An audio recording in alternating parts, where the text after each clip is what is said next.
Jemi dhe herë tjetër në Halil.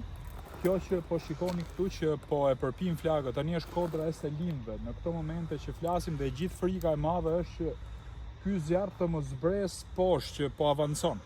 Kur isha më herët nuk ishim flak në këtë pozicion. Pra shikoni her pas here reaktivizohen vatra zjarri gjatë natës sepse mbështeten edhe nga era që fryn, por edhe nga ciflat e vogla të zjarrit që përhapin zjarrin me shpejtësi për punë minutash.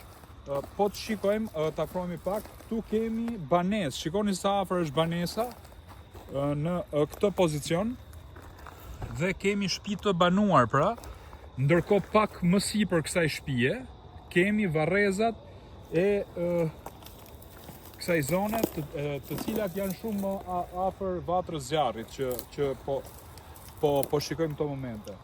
2 kilometra nga kjo flak zjarri kemi fshatin Fushmadhe, kemi lagjen Boje pastaj, pra kini parasysh diçka që jemi në momente ku banorët kanë dalë, pra po ta kthejmë kamerën nga ana ande, shikojmë qytetar, makina, të cilët po lëvizin në këto momente dhe janë duke pritur se çfarë do të ndodhë.